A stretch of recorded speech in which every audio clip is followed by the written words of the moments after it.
Magandang araw sa atin lahat mga boxing fans. Dito na naman tayo sa another episode ng ating Bad The Rattles Boxing Channel. Pag-uusapan natin ngayon, kaugnay pa rin po nitong laban ni Manny Pacquiao at Errol Spence. Ito po yung napili ko na sagutin ngayon kasi napakarami po nagtanong. No? Totoo raw ba yung Olympic drug testing na ini-insist nito ni Errol Spence? Po ang pag-uusapan natin, pero bago yan, kung bago ka pa lang dito sa ating channel, mag-subscribe ka na dahil ito lang ang tanging channel na may kinikilingan, may pinapanigan, una sa balita, huli sa impormasyon, kaya ano pang hinihintay mo? Pindot na, okay? Kasabay po ng mga lehitimong balita, yung mga illegitimate na balita, yung mga chismis, kinakailangan nilang gumawa ng mga issue na sa tingin ko ay wala naman, no? Isa na nga po to. Yung lumalabas pong balita, alam nyo po dito sa channel natin, sabi sa inyo hindi po uso rito yung chismis, no? Kaya po sagutin natin yan. Yan pong Olympic style drug testing na yan. Isang chismis po yan na walang basihan, at saka yan po ay matagal na pong matagal ng issue yan nung bata pa si Pacquiao. Ang tagal na pong panahon, no, para pag-usapan pa yan. Okay, saan ba nagsimula yung Olympic style na yan? Alam po ninyo, Olympics po yun, no? Wala po tayo sa Olympics. Ito po ay professional boxing. Okay? Sa mga professional boxing po, ang namamahala po dyan, yung mga commission. Dahil gaganapin po to sa Las Vegas, meron po tayong Nevada Commission, no? Iba naman po yung Olympic boxing. Amateur po 'yun eh.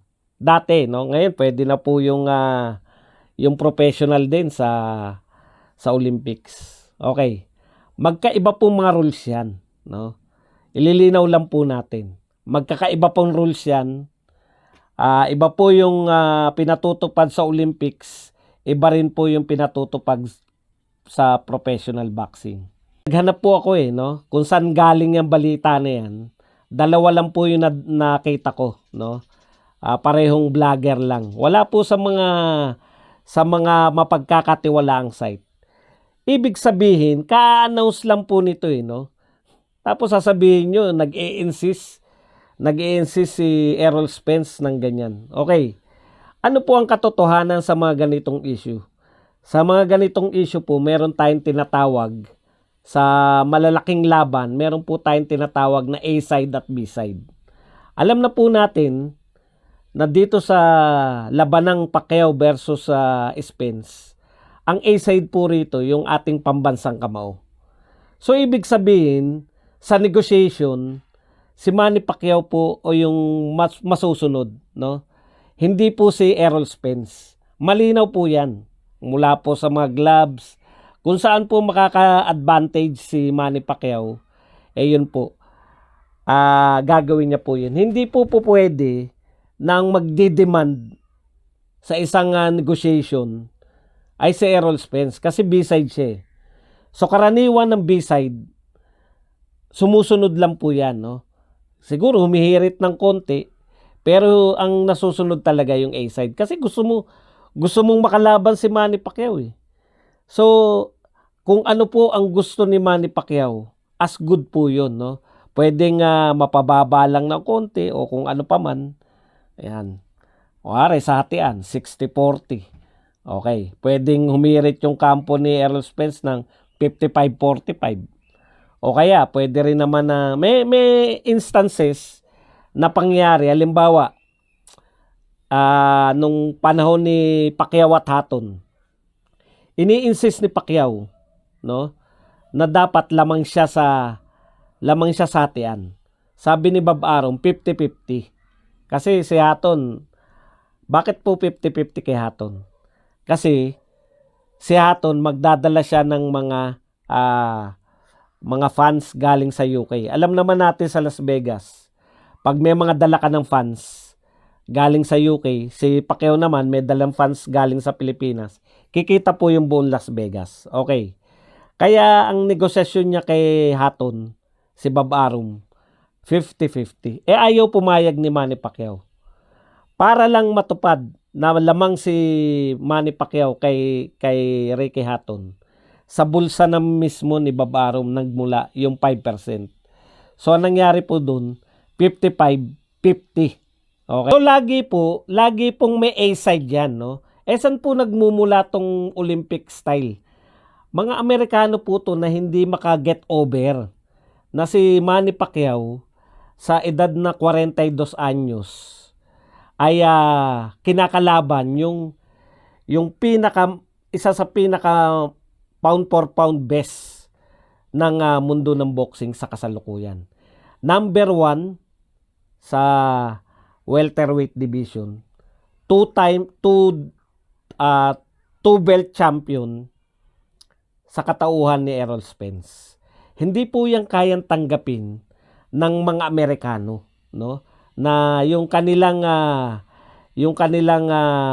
si pinagmamalaki na si Floyd Mayweather ay lalabanan ngayon ay isang YouTuber na mayroong zero din, no? Katulad ni Mayweather, 0 win nga lang, no? Etong ang laki po ng pagkakaiba nitong laban ni Manny Pacquiao at saka nito ni Floyd Mayweather. Hindi po nila matanggap yan. Hindi rin nila matanggap na si Turman rin, no? 2 years after, hindi pa rin matanggap ni Turman na natalo siya ni Manny Pacquiao. Kaya biglang out of nowhere, nagsabi to si Kit Turman na sana nag-insist ako na sa drug testing. Okay. Kung ginawa niya yan noon, na siya yung gustong masunod, malamang wala naganap na Pacquiao Turman. Ang ibig po bang sabihin, ayaw talagang magpa-drug test ni Manny Pacquiao? Hindi po. Ang dami na po na drug testing na nakalagay po dyan sa Nevada. Bukod pa dun, meron pa po yung WBC na alam ko kasama dito si Manny Pacquiao, yung VADA, no? Yung lahat ng boxer na posibleng lumaro o lumalaban para sa WBC. Inaano po nila, no? Pinupuwersa po nila yung mga boksingero na unannounce anytime, whole year round ay pwede po silang i-drug test ng BADA. Voluntary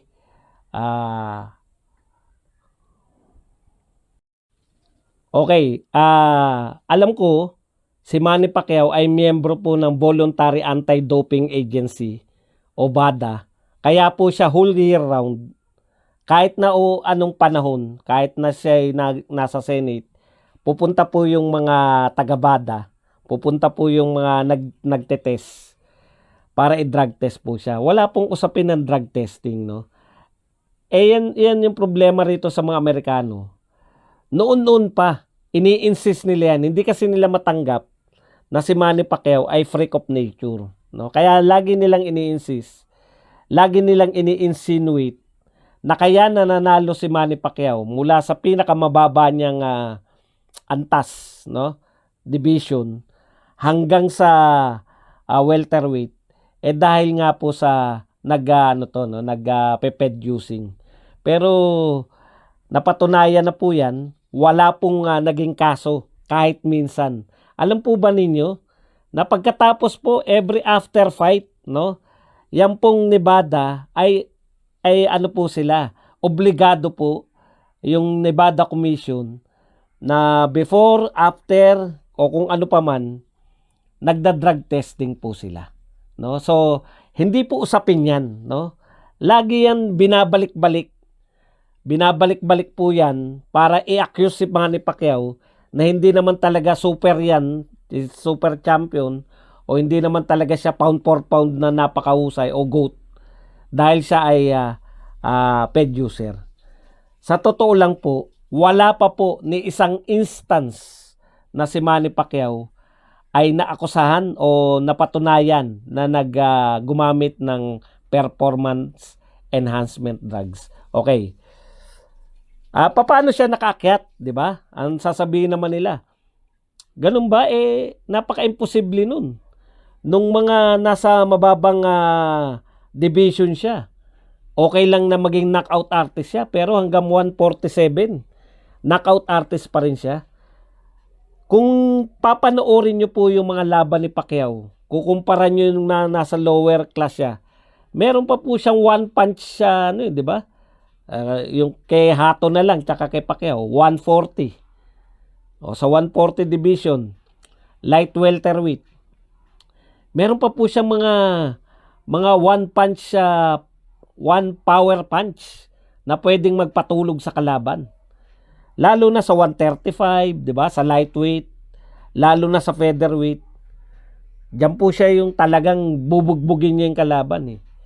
Pero pagdating po sa welterweight division, kaya hindi po nakakapagtaka na nanaknout ni Manny Pacquiao yung mga kalaban kahit sobrang lalaki na. Papasok na po rito yung volume punching. Hindi naman po one punch wonder pa si Pacquiao nung nasa 147 eh. Kung papansinin niyo po, nung siya ay nag-welterweight, karamihan po ng panalo niya ay hindi na po yung knockout na knockdown talaga. Kung mana-knockdown niya man, halimbawa dito kay De La Hoya, kay Cotto, at saka kay Margarito, hindi po dahil sa one punch na ginagawa ni Donaire o ng iba pang Filipino boxer, kung hindi sa volume, sa dami, no? Sa dami ng tinamong pinsala ng kamao ni Manny Pacquiao, sa dami ng pinaulan ni Manny Pacquiao na suntok. Kaya hindi po katakataka yan. At lahat po ng scientific basis kung bakit malakas si Pacquiao, nasukat na po yan. Meron po ako napanood dati o nabasa na ito pong wrist ni Manny Pacquiao kasing laki po ng wrist ng isang regular na heavyweight.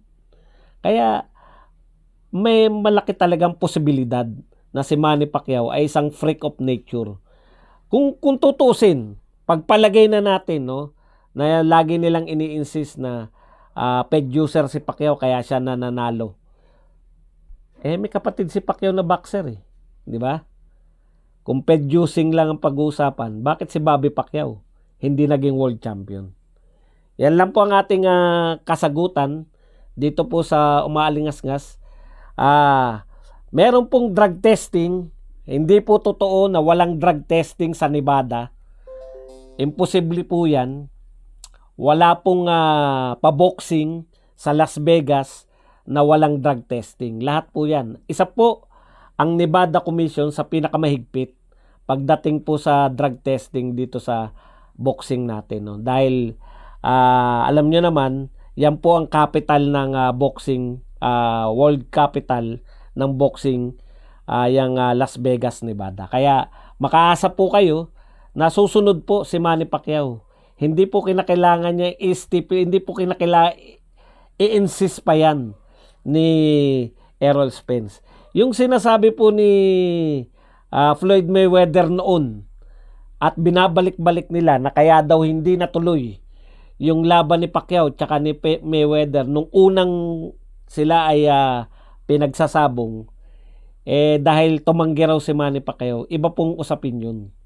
Usapin po yun na wala pa pong nagaganap sa gusto ni Floyd Mayweather, no? Na uri ng pagda-drug test, yung kukunan ka ng dugo.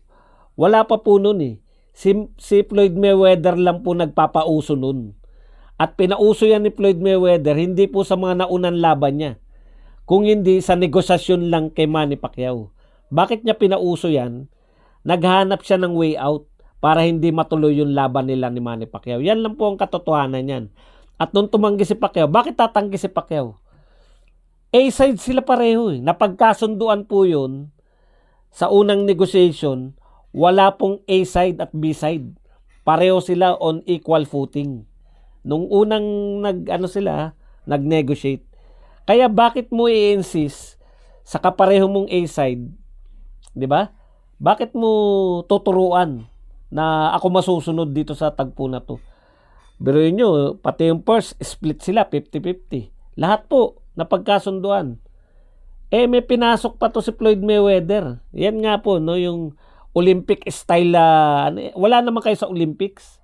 Hindi naman Olympics yun. Gusto mo pala lumaban sa Olympics.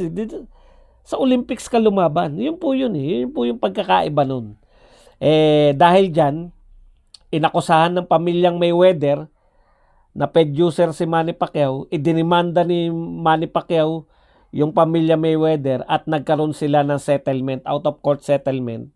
Kung hindi ako nagkakamali, kulang-kulang sa milyon ang binayad ng mga Mayweather kay Manny Pacquiao para at hanggang ngayon wala na po ni isa sa mga Mayweather clan na nag-akusa kay Pacquiao ng producing.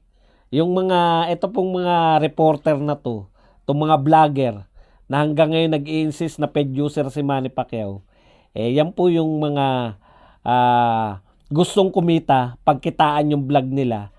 Kinakailangan may bago sila lagi na i-offer na balita kay Manny Pacquiao at kay Errol Spence. Yan lang po ang ating topic para sa araw na to. Kung meron po kayong mga katanungan na gusto po ninyong pag-usapan sa susunod na vlog, ay mag-comment lang po kayo kung mapipili po natin. Ito po, marami pong nag-question po nito yung sa Olympic drug style testing. Bad Aratilis po. Paalam.